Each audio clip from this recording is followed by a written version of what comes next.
अस्सलाम वालेकुम। आज का टॉपिक जो है वो आर्टिकल 130 QSO के बारे में है। आर्टिकल 130 QSO से मुराद है 130 आर्टिकल कानून शहादत 1984 जो कि order of production and examination of witness के बारे में है कि यानी किस ऑर्डर के तहत किस तरह से किस तरतीब से विटनेस को जो है ना वो प्रोड्यूस किया जाएगा और उनका जो एग्ज़ामिनेशन की जाएगी। तो इसका क्रॉस रेफरेंस अगर इंडियन एविडेंस एक्ट 1872 में देखें तो सेक्शन 135 है। अब इस आर्टिकल के मुताबिक गवाहान अदालत में शहादत के लिए पेश करते वक्त इन चीज़ों को मद्देनज़र रखा जाएगा कि यानी जब भी आर्टिकल 130 के मुताबिक है कि गवाहान जब अदालत में शहादत देने आएंगे तो किस तरतीब से आएंगे। तो सबसे पहले एक तो है कि जी लॉ है। लॉ ये है कि जैसे कि सिविल प्रोसीजर कोर्ट में ऑर्डर 18 स्पेशली ऑर्डर 18 रूल 2 है। ये ऑर्डर जो है ये प्रोडक्शन ऑफ विटनेसेस के बारे में है। विटनेस की शहादत किस तरह होगी ये सिविल प्रोसीजर कोड में है। और क्रिमिनल प्रोसीजर कोड में अगर देखा जाए 1898 यानी पाकिस्तान का जो क्रिमिनल प्रोसीजर कोड है उसका सेक्शन 244 नंबर उसका सब सेक्शन 1 CRPC है। ये मजिस्ट्रेट ट्रायल के लिए है और सेशन ट्रायल के लिए 265F जो है वो इससे रिलेटेड है कि जिसमें बयान हुआ है। इसके अलावा हाई कोर्ट रूल्स में भी जो है ना वो बताया गया है कि किस प्रोसीजर से जो है ना वो एविडेंस पेश की जाएगी। तो एविडेंस जो पेश की जाती है इन दोनों सेक्शन में 244 और 265F में यही है कि प्रोसिक्यूशन अपना विटनेस पहले पेश करेगी, उसके बाद जो है ना डिफेंस को 342 के बयान में अपना जो है ना वो शहादत जो पेश की गई है उसकी वजाहत करने का मौका दिया जाएगा। और अगर वो 340 सब सेक्शन 2 के तहत अपनी डिफेंस देना चाहता है यानी अपना गवाह पेश करना चाहता है तो उसको उसकी इजाज़त दी जाएगी। अब प्रैक्टिस क्या है? प्रैक्टिस ये होती है कि जिस तरह अदालतों में चलता है, हर अदालत की अपनी प्रैक्टिस होती है। अमूमन जो प्रैक्टिस होती है वो ये होती है कि कंप्लेनेंट और यानी मुस्तकीस और गवाहान पहले पेश होते हैं, जो कि 173 की रिपोर्ट में जो गवाहान और मुस्तकीस की शहादत लिखी होती है ना वो पहले पेश की जाती है। उसके बाद जो है वो एक्सपर्ट विटनेस जो है वो आखिर में जो है ना वो पेश किए जाते हैं।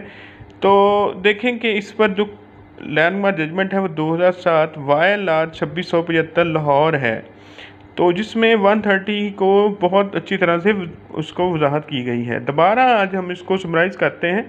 आर्टिकल 130 कानून शहादत जो है उसमें दो जो है ना वो तरीके बयान किए गए हैं। एक तो इसमें शल का लफ्ज़ है। शल का मतलब है कि ज़रूर होगा कि लॉ जो कहता है कि यानी CPC जो है वो उस पर सिविल केसेस में और क्रिमिनल में जो है CRPC के सेक्शंस हमने जैसे देखे हैं ना कि वो 244 और 265F है।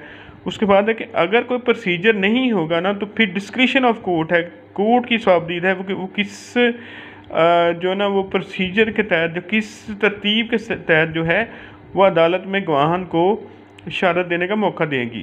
तो ये होता है कि जी सेट बनाए जाते हैं, जैसे फॉर्मल विटनेस है, FIR का जो मुहर्रर है उसका एविडेंस आ जाए, और उसके बाद जो है ना कि मुस्तगीस है और विटनेसेस हैं और IO जो SHO है एटसेट्रा और रिकवरी के गवाह हैं उनका एक सेट बना दिया जाता है। तो ये जो ये प्रैक्टिस चलती है अदालतों में, तो अमूमन यही प्रैक्टिस से अगर कहीं पर बयान नहीं हुआ ना कि इस तरतीब से गवाहान होंगे तो फिर ये आर्टिकल ये कहता है कि इसके बाद डिस्क्रिशन ऑफ कोर्ट होगी या प्रैक्टिस होगी।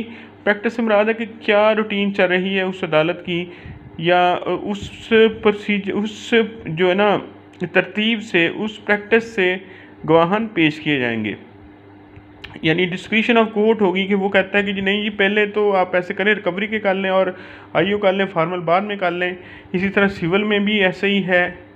तो लेकिन एक तरतीब जो है ना उस तरतीब को नहीं तोड़ा जाएगा। ये नहीं है कि पहले जो है ना वो डिफेंडेंट की हो जाए सिविल में फिर प्लेंटिफ की है, लेकिन ऑर्डर 18 का जो है ना नंबर 1 आपने पढ़ लेना है रूल, उसमें है कि राइट टू बिगन यानी एविडेंस शुरू करने का तरीकाकार बयान किया गया है। तो उसमें ये है कि अगर जो है डिफेंडेंट जो है ना वो मान ले प्लेंटिफ की बात, लेकिन उसमें मज़ीद वो ऐसी कोई एडिशनल इशू जो है ना वो करे या उसका प्रोसीजर बयान है ऑर्डर 18 रूल 1 में कि उसमें फिर डिफेंडेंट पहले एविडेंस देगा, तो आपने 18 रूल 1-2 को देख लेना है। पूरे ऑर्डर 18 को आपने सिविल प्रोसीजर कोड के लिए यानी सिविल प्रैक्टिस के लिए आपने देख लेना है। और क्रिमिनल के लिए मैंने आपको 2 सेक्शन बता दिए हैं, इन सेक्शन की तरतीब के मुताबिक जो है। तो इसी तरह अगर देखें 194 के तहत अगर हाई कोर्ट डायरेक्ट कॉग्निजेंस लेती है तो फिर प्रोसीजर 365 में बयान हुआ है, अगरचे वही प्रोसीजर है 265 ए वाला एन 265 ए से 265 एन तक है, लेकिन इसके साथ आपने 365 भी देख लेना है, जिस पर हमारी एक वीडियो भी है। तो मुझे उम्मीद है कि आज का लेक्चर आपको पसंद आएगा और मुझे आप ज़रूर बताएंगे इसके बारे में और अपनी कीमती राय से आगाह करेंगे।